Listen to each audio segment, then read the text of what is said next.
السلام علیکم ورحمۃ اللہ وبرکاتہ۔ ان الحمد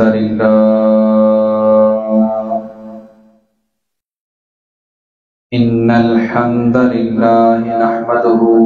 ونستعینه ونستغفره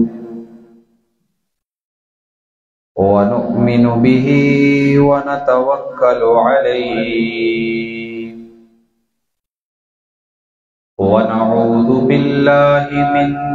شرور انفسنا ومن سیئات اعمالنا،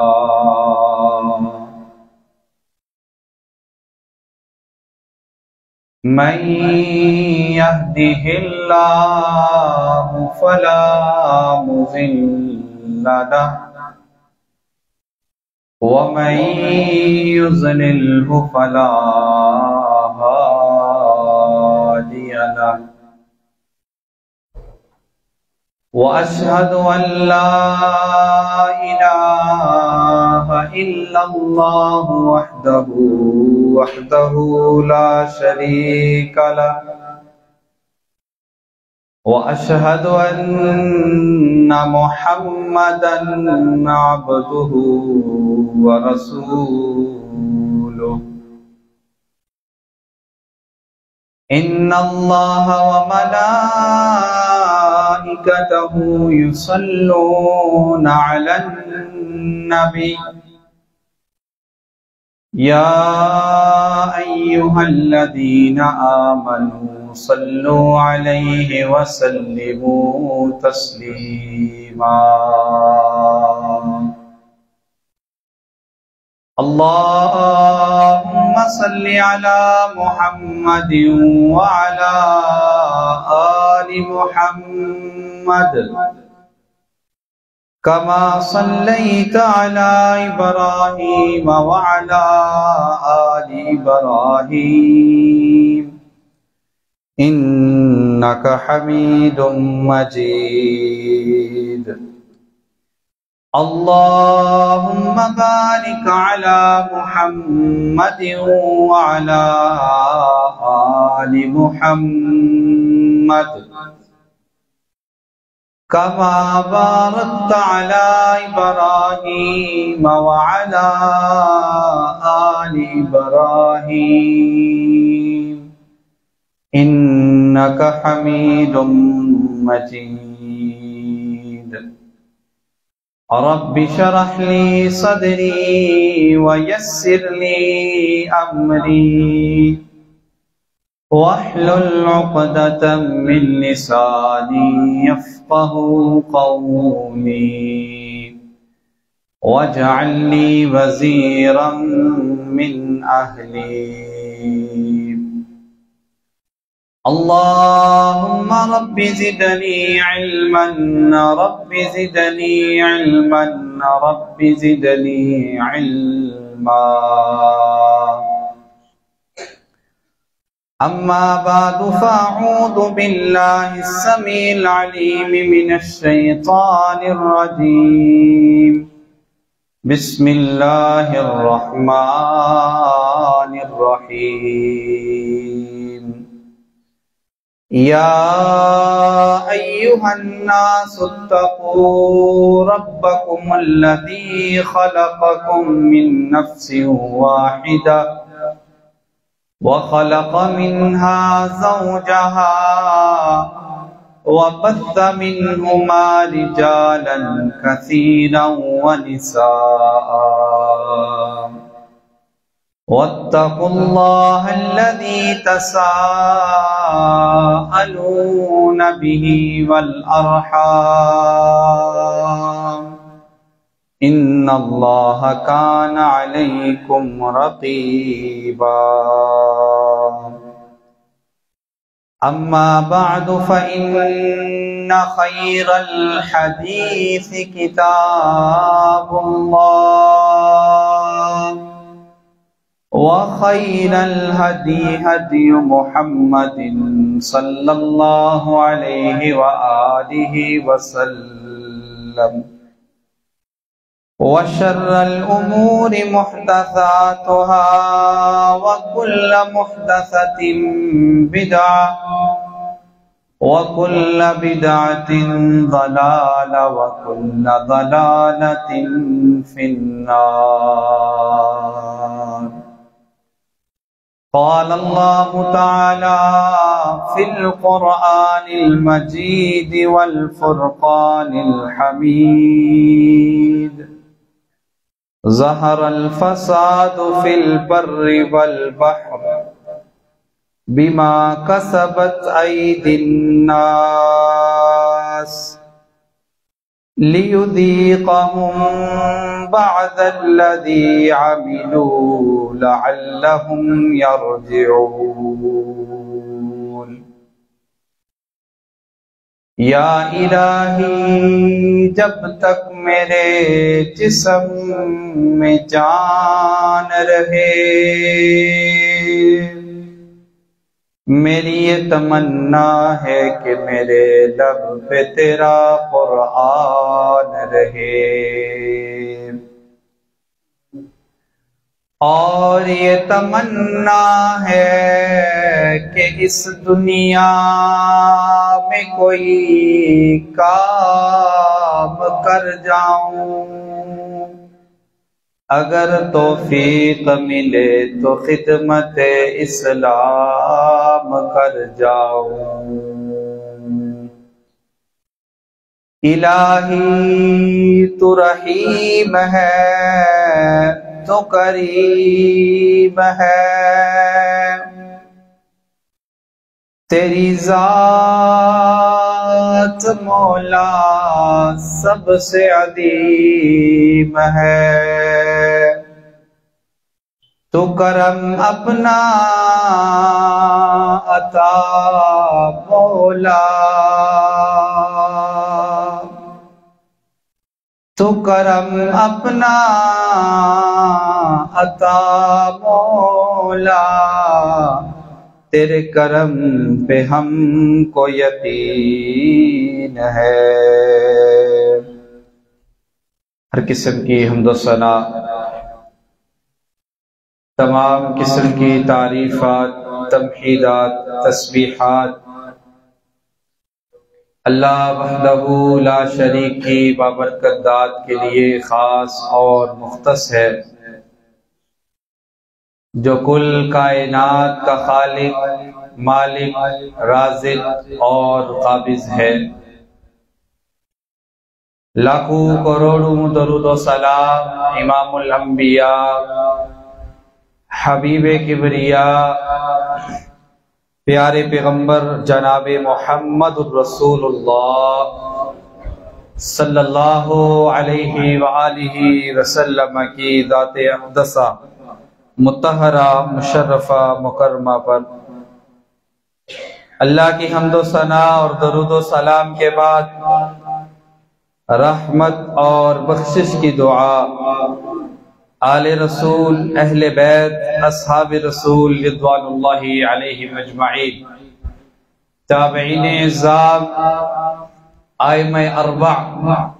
ائمہ حدیث، اولیاء دین، علماء دین، بزرگان دین رحمہم اللہ تعالی کے لیے،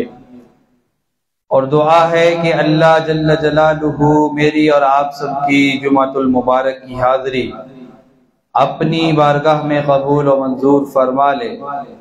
سن سنا کر اللہ رب العزت کی ذات مجھے اور آپ سب کو عمل کی توفیق عطا فرمائے۔ واجب الاحترام بزرگوں، دوستوں، بھائیوں، نوجوان ساتھیوں، نہایت ہی عزت و احترام کے لائق میری اسلامی روحانی ماں اور بہنوں، آج سے اگر ہم تقریباً نصف صدی پہلے چلے جائیں تو جتنی نعمتیں اللہ رب العزت نے ہمیں عطا کی ہوئی ہیں ان کے پاس یہ سہولتیں موجود نہیں تھیں۔ آج ہر قسم کی نعمت ہونے کے باوجود انسان اس بات کا اظہار کرتے ہوئے نظر آتا ہے کہ پریشانیاں ہماری ختم نہیں ہوتی۔ اس دور کے اندر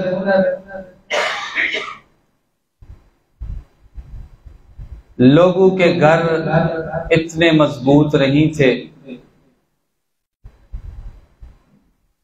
اور نہ ہی گرمی سے محفوظ رہنے کے لیے، سردی سے بچنے کے لیے، اسی طرح لباس کے اعتبار سے بھی اتنی سہولتیں ان کے پاس موجود نہیں تھی، لیکن اس کے باوجود بھی وہ اپنی زندگی خوشگوار گزار کے گئے ہیں۔ آج ہمارے پاس لباس موجود ہے، گرمی سے بچنے کی سہولتیں موجود ہے، سردی سے بچنے کی سہولتیں موجود ہیں، ہمارے پاس رنگ قسم کے کھانے موجود ہیں، لیکن اس کے باوجود ہم پریشان ہیں مال کی وجہ سے، ہم پریشان ہیں بیماریوں کی وجہ سے، ہم پریشان ہیں آزمائشوں کی وجہ سے، ہم پریشان ہیں مصیبتوں کی وجہ سے۔ اور کوئی انسان اگر نماز پڑھتا ہے، کوئی انسان قرآن پڑھتا ہے، کوئی انسان دعائیں کرتا ہے، کوئی انسان اگر اللہ کے ساتھ بڑے اچھے طریقے کے ساتھ جڑا ہوا ہے، لیکن اس کے باوجود بھی ہمیں لوگ اس بات کا اظہار کرتے ہوئے نظر آتے ہیں کہ پریشانیاں نہیں ختم ہو رہی، پریشانیوں نے ہمارے اوپر سایہ فگن کیا ہوا ہے، ایک پریشانی سے نکلتے ہیں دوسری پریشانی میں چلے جاتے ہیں، ایک بیماری سے چھٹکارا ملتا ہے دوسری بیماری کے اندر داخل ہو جاتے ہیں، اور آج رنگا رنگ قسم کی بیماریاں آ چکی ہوئی ہیں۔ آج سے پہلے لوگوں کو ان بیماریوں کے ناموں کا نہیں تھا پتا، بلکہ نبی مہربان پیارے پیغمبر جناب محمد رسول اللہ صلی اللہ علیہ وآلہ وسلم کی حدیث مبارکہ ہے، قرب قیامت ایسی بیماری جو ہے وہ رونما ہوگی کہ لوگ یہ بات کہیں گے کہ یار اسی پہلا دنوں دیکھیا نہیں سی ہے، آج یہ کدھر آ گیا، اور یہ آج ہو رہا ہے۔ آپ دیکھ لیں ہسپتالوں کے اندر جائیں،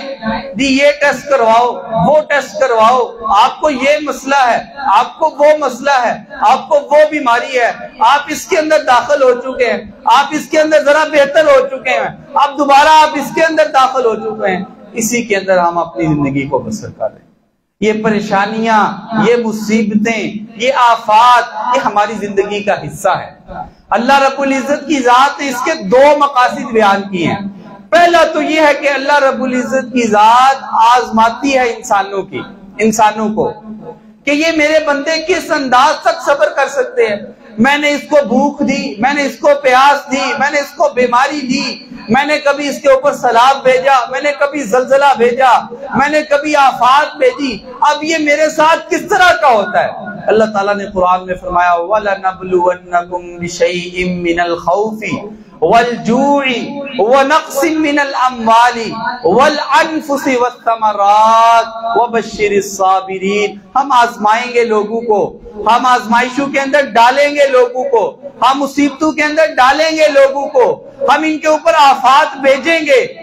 پھر ہم دیکھیں گے کون سے ایسے میرے بندے ہوں گے جو ان مصیبتوں، ان آزمائشوں، ان تکلیفوں کے اندر صبر کو سامنے رکھیں گے۔ پہلا مقصد یہ ہے اللہ کی طرف سے آفات اور پریشانیوں کو بھیجنے کا۔ اللہ تعالیٰ دیکھنا چاہتے ہیں۔ دیکھیں اگر آپ انبیاء کی زندگی کو پڑھیں، سب سے زیادہ مصیبتیں، سب سے زیادہ آفات، سب سے زیادہ پریشانیاں انبیاء پہ آئی ہیں۔ حضرت یعقوب علیہ السلام کی زندگی کو پڑھ لو، اللہ تعالیٰ نے ایسی بیماری لگائی تھی لوگ قریب تک نہیں تھے آتے، حتیٰ کہ جو ان کی اپنی اولاد تھی وہ ان سے دور ہو گئی، جو ان کی اپنی بیویاں تھی وہ ان سے دور ہو گئی، لیکن انہوں نے صبر کو مد نظر رکھا اور اسی کے مطابق اپنی زندگی کو گزارا، تو اللہ تعالیٰ نے ان کے اوپر بیماریوں کا بھی خاتمہ کیا اور آسمان سے اللہ تعالیٰ نے سونے کا بھی ان کے لیے نزول فرمایا تھا۔ اللہ تعالیٰ آزماتے ہیں لوگوں کو، اور جو اس آزمائش کے اندر کامیاب ہو جاتے ہیں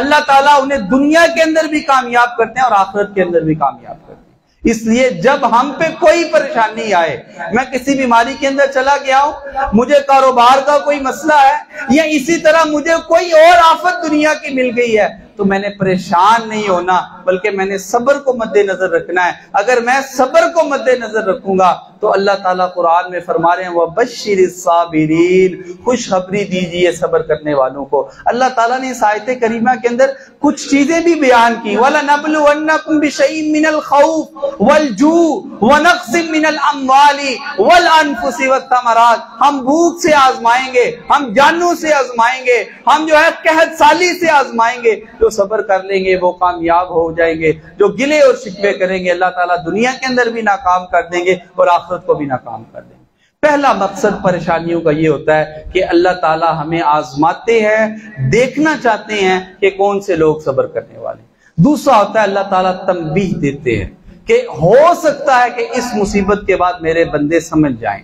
ہو سکتا ہے اس مصیبت کے بعد ان کے دلوں کی اصلاح ہو جائے، ہو سکتا ہے اس آفت کے بعد وہ اپنے اعمال کو تبدیل کر لیں، ہو سکتا ہے اس مصیبت کے بعد اس کے شب و روز تبدیل ہو جائیں، ہو سکتا ہے اس مصیبت کے بعد وہ گناہوں سے دور ہو جائے، ہو سکتا ہے اس آفت کے بعد وہ نیکیوں کی طرف دوڑ کر آئے اور گناہوں سے کنارہ کشی اختیار کر لے۔ اللہ تعالیٰ نے یہ بھی مقصد بیان کیا ہے ظہر الفساد فی البر والبحر بما کسبت ایدی الناس لیذیقہم بعض الذی عملوا، آخر پر اللہ تعالیٰ نے فرما دیا لعلہم یرجعون، شاید کہ یہ میری طرف لوٹ آئیں۔ اب ہمیں دیکھ لینا چاہیے، ہم نے کرونا کو دیکھا کتنا ہمارے اندر تبدیلی آئی ہے، اب ہم سیلاب کو دیکھ رہے ہیں تو کتنی ہمارے اندر تبدیلی آئی ہے۔ میرے استاد محترم اللہ تعالیٰ ان کی زندگی میں برکتوں کی بارش نازل فرمائے، حافظ عبدالعزیز علوی حفظہ اللہ تعالیٰ، وہ فرماتے ہیں پورے پاکستان نے دیکھ لیا ہے کہ کس طرح لوگ پانی کے اندر ڈوب رہے ہیں، کس طرح بچے مر رہے ہیں، کس طرح خواتین مر رہی ہیں، کس طرح جانور مر رہے ہیں۔ دسو ہاں کہ کتنے کو نمازی توڑیاں مسیطہ نے اندر ودے تھے،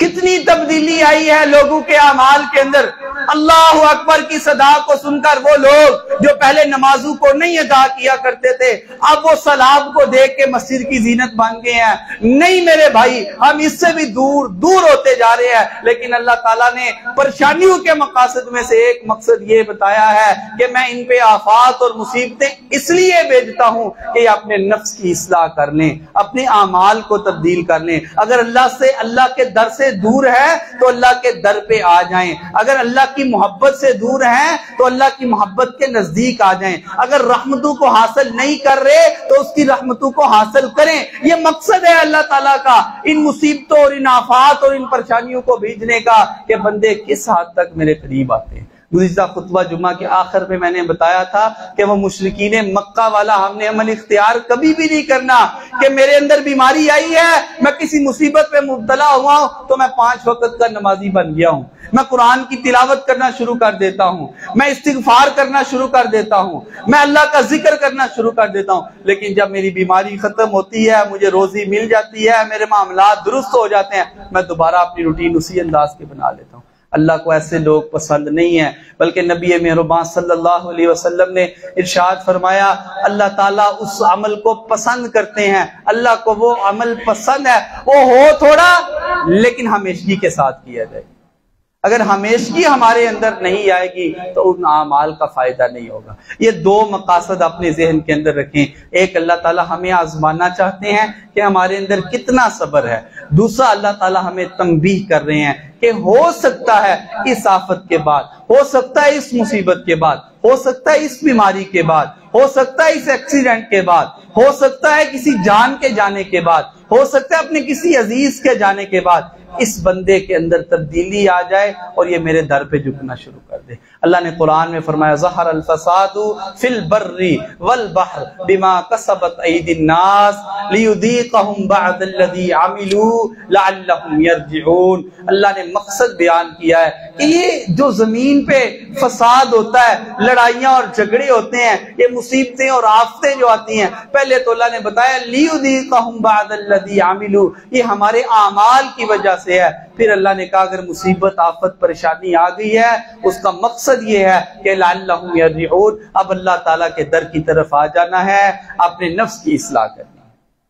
دوسرا، ہمیں اس بات کو جاننے کی کوشش کرنی چاہیے کہ ہمارے اوپر پریشانیاں آتی کیوں ہیں،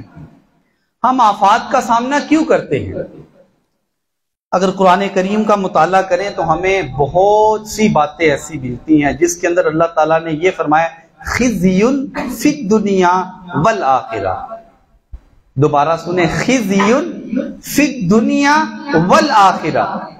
کہ جو لوگ یہ کام کریں گے، جو لوگ یہ کام کریں گے، انہیں اللہ تعالیٰ دنیا کی رسوائی کے اندر ڈال دیں گے۔ اب اگر رسوائی کے اندر دیکھیں تو اس کے اندر مصیبتیں، آفات، پریشانیاں، ساری چیزیں آ جاتی ہیں، اور پھر آخرت کے اندر بھی اللہ تعالیٰ انہیں آفت اور مصیبت میں ڈال دیں گے، اور آخرت کی مصیبت اور آفت جہنم سے بڑھ کر تو کوئی نہیں ہے۔ پہلا اللہ تعالیٰ نے یہ عمل بتایا جس وجہ سے اللہ تعالیٰ اقوام پر، اللہ تعالیٰ لوگوں پر، اللہ تعالیٰ جو ہے وہ فی ذاتی یعنی کہ میرے اوپر یا پھر ہم سب کے اوپر پریشانیوں کا نزول کرتے ہیں۔ پہلی وجہ پریشانیاں کیوں آتی ہیں، پہلی وجہ یہ ہے کہ ہم شرعی احکامات کے اندر اپنی مرضی کرتے ہیں۔ اللہ تعالیٰ نے قرآن مجید کے اندر اس کا تذکرہ اس انداز سے کیا ہے، افتؤمنون ببعض الکتاب وتکفرون ببعض، افتؤمنون ببعض الکتاب وتکفرون ببعض، کچھ اعمال کو مان لیتے ہیں، کچھ باتوں کو مان لیتے ہیں، وتکفرون ببعض، کچھ چیزوں سے انکار کر دیتے ہیں۔ اور جب یہ کام ہوگا تو اللہ تعالیٰ نے قرآن کے اندر ارشاد فرمایا ہے افتؤمنون ببعض الکتاب وتکفرون ببعض فما جزاء من يفعل ذلك منكم الا خزي في الحیات الدنیا۔ اللہ تعالیٰ ایسے بندوں کو دنیا کی پریشانیوں کے اندر ڈال دیتے ہیں۔ اگر ہم شرعی احکامات کے اندر اپنی مرضی کریں گے، نماز میں پڑھتا ہوں لیکن رکوع اپنی مرضی کا کروں، روزہ میں رکھتا ہوں، افطاری اپنی مرضی کی کروں، اعتکاف میں بانٹتا ہوں، عبادت اس کے اندر اپنی مرضی کی کروں، عمرہ کے اندر میں چلا جاتا ہوں، طواف اور سعی اپنی مرضی کی کروں، حج کے اندر میں چلا جاتا ہوں، وہاں پہ احکامات میں اپنی مرضی کی اپنے من کے کرتا ہوں، تو اللہ تعالیٰ فرما رہے ہیں افتؤمنون ببعض الکتاب وتکفرون ببعض، جو بندے، جو لوگ، جو بستی اور جو شہر والے یہ طریقہ اپنائیں گے، اللہ تعالیٰ فرما رہے ہیں میں دنیا کے اندر بھی ان پہ رسوائی کو نزول کر دوں گا، اور آخرت کے اندر بھی ایسے لوگوں کو میں پھر جو ہے وہ ناکام لوگوں کے اندر شامل کر دوں گا۔ ہم نے اپنا جائزہ لے لینا ہے، کسی کے اوپر اٹیک کرنے کی ضرورت نہیں ہے، میں اپنا محاسبہ کر لوں، آپ اپنا محاسبہ کر لیں کہ شرعی احکامات کے اندر کہاں پہ میں اللہ کی بات مانتا ہوں اور کہاں کے اوپر میں انکار کر دیتا ہوں، کہاں پہ میں مکمل طور پر اسلام کا پابند ہوں اور کہاں پر میں اپنے من کی مرضی کو لے آتا ہوں۔ اپنے من کی مرضی کو اسلام کے اندر ہم نہیں لا سکتے، اسلام کے اندر مرضی چلے گی تو اللہ اور اس کے رسول کی چلے گی، اس کے مطابق ہمارے جمیع معاملات ہوں گے تو اللہ تعالیٰ ہمیں کامیابی عطا فرمائے۔ آپ دیکھ لیں، اب سود کے معاملات کے اندر، بینکنگ نظام کے اندر، کاروبار کے اندر، تجارت کے اندر ہم اپنے من کی مرضی کو لے آئے ہیں، اور وہاں پہ ہم نے شریعت اسلامیہ کو پیچھے رکھ دیا ہے اور اپنے معاملات اور اپنی مرضی کو ہم نے آگے رکھ دیا۔ ہر معاملے کے اندر جب ہم اللہ اور اس کے رسول صلی اللہ علیہ وسلم کی تعلیمات کو اپنائیں گے، اس کے مطابق اپنی زندگی کو بنائیں گے تو پھر اللہ رب العزت کے انعام ہوں گے، اور اگر ہم اپنے من کی مرضی کو لے آئیں گے تو پھر اللہ تعالیٰ ہم سے خوش نہیں ہوں گے بلکہ اللہ تعالیٰ ہم سے ناراض ہوں گے۔ اس لیے کوشش کریں دین اسلام کے ساتھ مضبوط ہو جائیں، اس کی تعلیم کو حاصل کریں، اس کے احکامات کو سیکھنے کی کوشش کریں۔ سچی بات ہے، ایسے لوگ موجود ہیں، عمر 36 سال 40 سال ہو گئے ہیں اور دنیا کی تعلیم اخیر حد تک حاصل کی ہوئی ہے، لیکن انہیں غسل کا طریقہ نہیں آتا، وضو کا طریقہ نہیں آتا، مسجد کے اندر داخل ہونے کا طریقہ نہیں آتا، مسجد کے اندر عبادت کرنے کا طریقہ نہیں آتا، بولنے کا سلیقہ نہیں آتا، کہ ہم نے کس انداز سے بات کرنی ہے. اس لیے افتؤمنون ببعض الکتاب وتکفرون ببعض کا ہم نے مصداق نہیں بننا، بلکہ ہم نے کلی طور پر، اجماعی طور پر، مکمل طور پر دین اسلام کو سیکھ کر اس کے مطابق اپنی زندگی کو بنانا ہے. آج آپ اپنی زندگی کا اور اپنی دنیا کا اور اپنے ملک پاکستان کا جائزہ لے لیں. اگر اللہ تعالیٰ کی طرف سے آفات اور مصیبتیں ہم کے اوپر آ رہی ہیں تو اس کی ایک وجہ یہ ہے کہ ہم افتؤمنون ببعض الکتاب وتکفرون ببعض کے مصداق بن رہے ہیں. پھر اللہ تعالیٰ نے دوسری وجہ قرآن کے اندر ہی بتائی ہے کہ جب اللہ کے قرآن سے اعراض کر لیا جائے گا، جب اللہ کے قرآن سے ہم منہ موڑ لیں گے، اللہ تعالیٰ نے فرمایا وَمَنْ أَعْرَضَ عَنْ ذِكْرِي فَإِنَّ لَهُ مَعِيشَةً ضَنْكَا، جو میرے قرآن سے اعراض کریں گے میں ان کی معیشت کو خسارے کے اندر ڈال دوں گا. اور آپ جائزہ لے لیں ہمارا ملک پاکستان کتنے خسارے کے اندر جا رہا ہے، قرضے کے اندر ہم ڈوبتے چلے جا رہے ہیں، اور پھر ہم سودی نظام کا حصہ بنے ہوئے ہیں، اور اس سودی نظام کے اندر ہم ہر سال کروڑوں اور اربوں کا سود چکاتے ہیں، جس وجہ سے ہم کامیاب نہیں ہو رہے. اور اللہ تعالیٰ نے فرمایا من اعرض عن ذکری، جو میرے ذکر سے اعراض کر لیں گے. یہ ذکر کا جو معنی ہے یہ بڑا وسیع ہے. اس کی تفصیل کے اندر اس کے اندر قرآن بھی آ جاتا ہے، اس کے اندر نماز بھی آ جاتی ہے، اس کے اندر روزہ بھی آ جاتا ہے، اس کے اندر زکوٰۃ بھی آ جاتی ہے، اس کے اندر حج بھی آ جاتا ہے، اس کے اندر استغفار بھی آ جاتی ہے. ہم اپنا جائزہ آسانی سے لے سکتے ہیں. میں روزانہ قرآن کتنا پڑھتا ہوں، میں قرآن کی تلاوت کتنی کرتا ہوں، کہیں میں اس چیز کا مصداق تو نہیں بن چکا ہوا. وَمَنْ أَعْرَضَ عَنْ ذِكْرِي فَإِنَّ لَهُ مَعِيشَةً ضَنْكَا. ہمارے کتنے بھائی نماز پڑھتے ہیں، ہمارے کتنے بزرگ نماز پڑھتے ہیں، ہم بڑی آسانی کے ساتھ جائزہ لے سکتے ہیں. تو پھر سمجھ لینا کہ یہ جو سیلاب آ رہا ہے، یہ جو زلزلے آ رہے ہیں، یہ جو پریشانیاں آ رہی ہیں، یہ جو بیماریاں آ رہی ہیں، یہ جو ہمارے مال کے اندر خسارہ آ رہا ہے، رزق کے اندر کمی آ رہی ہے، ہم جو ہے خسارے کے اندر دن بدن بڑھتے چلے جا رہے ہیں، فائدہ ہمیں بڑا کم ہو رہا ہے. اس کی وجہ یہ ہے کہ ہم ومن اعرض عن ذکری کا مصداق ہو رہے ہیں.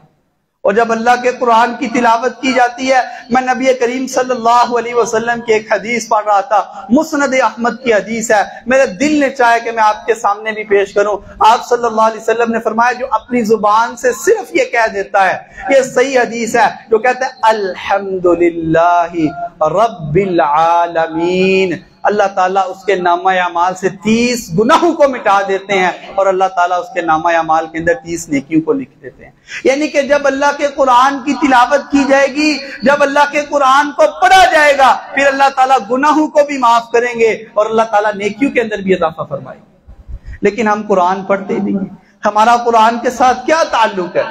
ہمارا نماز کے ساتھ کیا تعلق ہے، ہمارا ذکر کے ساتھ کیا تعلق ہے. لیکن اسی چوکاں چراہاں دے اندر بیٹھ کے اس گل ضرور بیان کران گے، یار پریشانیاں نے سانو مار دیتا ہے، ادھر رضان ہوئی دی اللہ اکبر اللہ اکبر، اسی اس مجلس سے اٹھنا نہیں ہے، اسی اتھے ہی بیٹھے رہنے جو مرضی ہو جائے. لیکن اسی یہ گل ضرور کہیں گے یار مال دی بھی کمی آ گئی ہے، بیماریاں دے وچ مارا گیا وا، اٹھن بھی نہیں ہوندا ہے. لیکن پوچھا جائے بھاجی نماز پڑھی جے، نہیں بھائی میں نہیں پڑھ سکیا. اور پھر سب سے بڑا مسئلہ بن گیا یار میرے کپڑے ہی نہیں پاک ہوندے ہیں. وہ بڑی مثال مشہور ہے کہ ایک دوست اپنے دوست کو کہتا ہے چل آ یار نماز پڑھنے چلیو، کہتا ہے میرے کپڑے پلیت نے. پھر کہتا ہے چل آ دعوت تے چلیو، کہتا ہے 2 منٹ رک میں بھج کے کپڑے بدل کے آیا.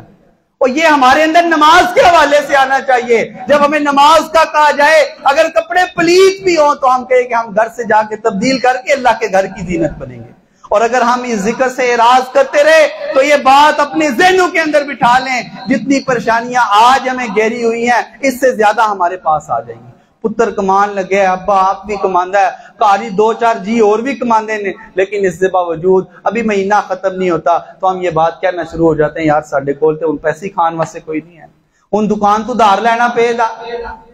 بھائی یہ سارے معاملات ہمارے اپنے اعمال کی وجہ سے ہوتے ہیں. بلکہ سلف صالحین رحمہم اللہ تعالیٰ پر جب کوئی مصیبت اور آفت آیا کرتی تھی تو اس بات کو ببانگے دہل بیان کیا کرتے تھے کہ مجھ سے کوئی اللہ کی نافرمانی ہو گئی ہے جس وجہ سے میرے اوپر یہ مصیبت آئی. لیکن ہم ٹس سے مس نہیں کرتے.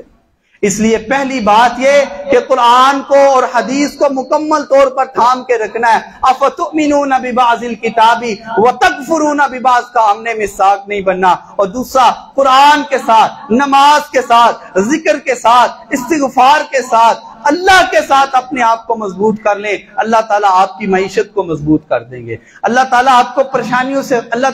پریشانیوں سے دور کر دیں گے، مصیبتیں اور بیماریوں کا خاتمہ ہو جائے گا۔ لیکن اگر آپ نے اللہ کے ذکر کے ساتھ اپنے آپ کو نہ جوڑا، اگر آج آپ 10% مصیبتوں کے اندر ہیں تو 1 سال بعد آپ 50% مصیبتوں اور پریشانیوں کے اندر ہو جائیں گے۔ اللہ نے ببانگ دہل اس بات کا اعلان کیا، وَمَنْ أَعْرَضَ عَنْ ذِكْرِي فَإِنَّ لَهُ مَعِيشَةً ضَنْكًا وَنَحْشُرُهُ يَوْمَ الْقِيَامَةِ أَعْمَىٰ۔ ایسے لوگ قیامت کے دن بھی خسارے کے اندر ہوں گے اور پریشانی کے عالم میں اللہ تعالیٰ کے در پر آئیں گے۔ اس لیے اپنے آپ کو اللہ کے ذکر سے جوڑ لیں۔ جب ہم اللہ کے ساتھ اپنے آپ کو جوڑ لیں گے، ہم اپنے نفس کا بڑے اچھے انداز سے خود محاسبہ کر سکتے ہیں کہ میں کتنی نمازیں پڑھتا ہوں، میں کتنا اللہ کا ذکر کرتا ہوں، میں کتنا قرآن کی تلاوت کرتا ہوں، میں کتنی استغفار کرتا ہوں۔ میں خود اپنا جائزہ لے سکتا ہوں کہ میں نے صبح سے لے کے شام تک کتنا اللہ کا ذکر کیا ہے، میں نے صبح سے لے کے شام تک کتنی نمازوں کو ادا کیا، میں نے صبح سے لے کے شام تک کتنے قرآن کو پڑھا ہے۔ انسان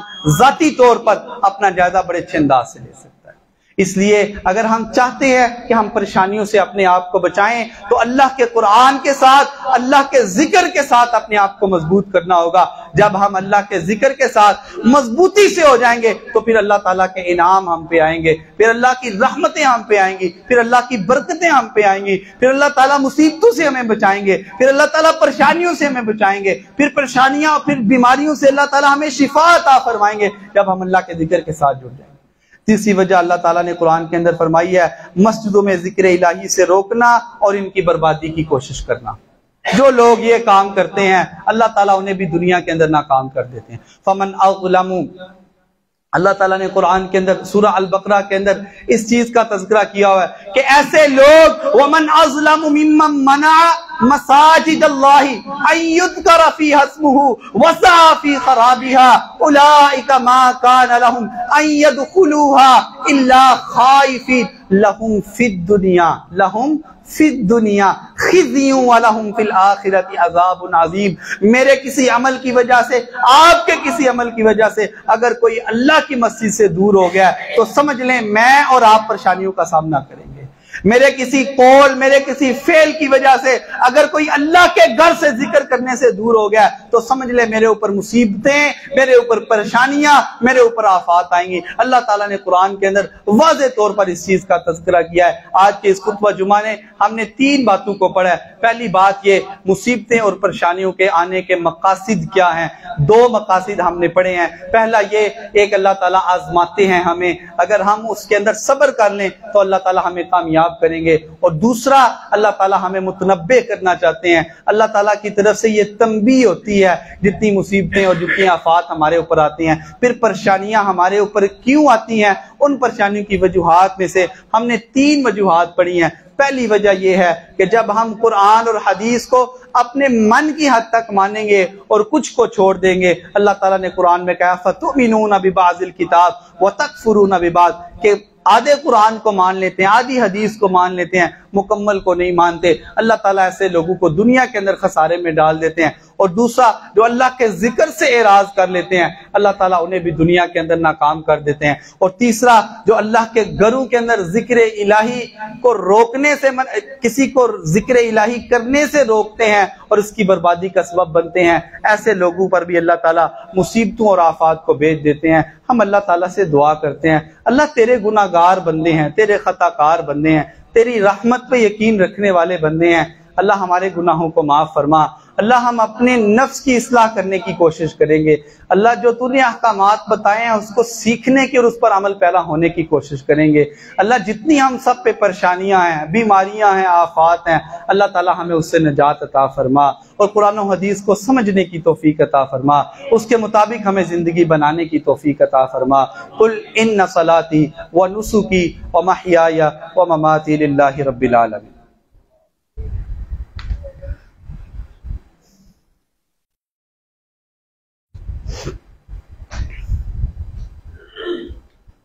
ان الحمد لله نحمده ونستعينه ونستغفره ونؤمن به ونتوكل عليه ونعوذ بالله من شرور انفسنا ومن سيئات اعمالنا من يهده الله فلا مضل له ومن يضلل فلا هادي له واشهد ان لا اله الا الله وحده لا شريك له واشهد ان محمدا عبده ورسوله اللهم صل على محمد وعلى ال محمد كما صليت على ابراهيم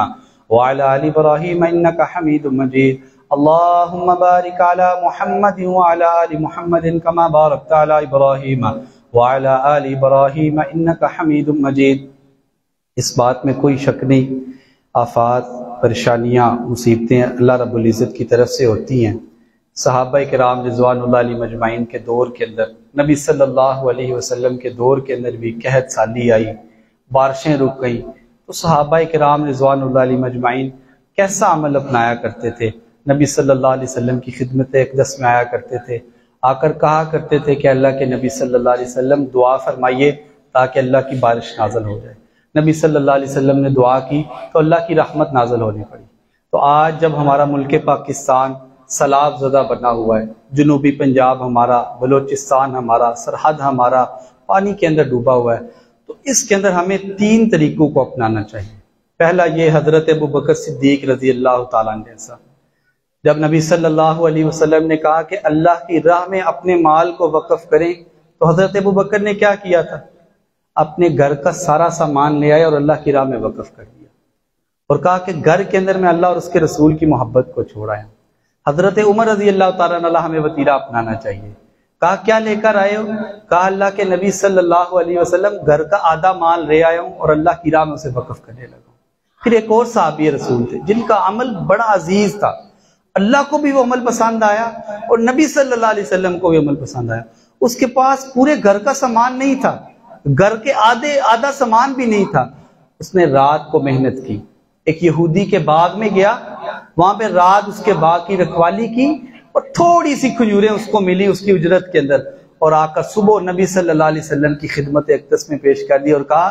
کہ میں اپنی طرف سے یہ اللہ کی راہ میں وقف کرتا ہوں۔ نبی صلی اللہ علیہ وسلم کو وحی کے ذریعے بتا دیا گیا کہ اس کے پاس نہ درہم تھے، نہ دینار تھے، نہ اس کے گھر کے اندر سامان تھا، لیکن اس کے دل کے اندر تڑپ موجود تھی کہ نبی صلی اللہ علیہ وسلم نے ہم سے اللہ کی راہ کے لیے مال مانگا ہے تو میں اللہ کی راہ میں مال ضرور دوں گا۔ رات اس نے محنت کی اور یہ کچھ کھجوریں لے کر آپ کی خدمت میں آ گئے، تو نبی صلی اللہ علیہ وسلم نے کہا کہ سارے مال سے سب سے زیادہ عزیز یہ ہے، اور آپ نے ان کھجوروں ساری کو لے کے اس سارے سامان کے اوپر بکھیر دیا۔ ہمیں بھی یہ کرنا چاہیے۔ اس وقت ہمارے وہ بھائی ہیں، ہمارے وہ بزرگ ہیں، ہماری وہ مائیں ہیں، ہماری وہ بیٹیاں ہیں، ہمارے وہ بچے ہیں، ہمیں ضرورت ہے اس وقت اٹھنے کی۔ ماشاءاللہ آپ سب احباب کے تعاون سے ایک ہفتے کے اندر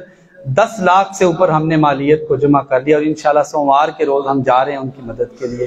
تو اگر آپ میں سے کوئی بھائی مزید تعاون کرنا چاہتا ہے، نقدی کی صورت میں، کپڑوں کی صورت میں، راشن کی صورت میں، تو حافظ عبدالباسط سے رابطہ کرے، انشاءاللہ العزیز کما حقہ، آپ کا ایک ایک پیسہ، آپ کا ایک ایک جو کچھ آپ دیں گے ان تک پہنچانے کی وہ کوشش کریں گے۔ اللہ تعالی ہم سب کو عمل کی توفیق عطا فرمائے۔ اس مصیبت کے اندر ضرورت ہے سب کو مل جل کر ان لوگوں کے ساتھ تعاون کرنے کی۔ اللہ تعالی مجھے اور آپ کو اس کی توفیق عطا فرمائے۔ ربنا ظلمنا انفسنا وان لم تغفر لنا وترحمنا لنكونن من الخاسرین۔ ربنا فاغفر لنا ذنوبنا وكفر عنا سيئاتنا وتوفنا مع الابرار۔ ربنا هب لنا من ازواجنا وذرياتنا قرة اعين وجعلنا للمتقين اماما۔ اللهم اشف مرضانا ومرضى المسلمين، اللهم اشف مرضانا ومرضى المسلمين، اللهم يا شافي الامراض اشف مرضانا ومرضى المسلمين، اللهم يا قاضي الحاجات اقض حاجاتنا وحاجات المسلمين، اللهم انك عفو تحب العفو فاعف عنا، اللهم انك عفو تحب العفو فاعف عنا، اللهم اعز الاسلام والمسلمين واذل الشرك والمشركين ودمر اعداء الدين، اللهم اكفنا بحلالك عن حرامك واغننا بفضلك عمن سواك، اللهم اكفنا بحلالك عن حرامك واغننا بفضلك عمن سواك، ربنا آتنا في الدنيا حسنة وفي الآخرة حسنة وقنا عذاب النار، سبحان ربك رب العزة عما يصفون وسلام على المرسلين والحمد لله رب العالمين۔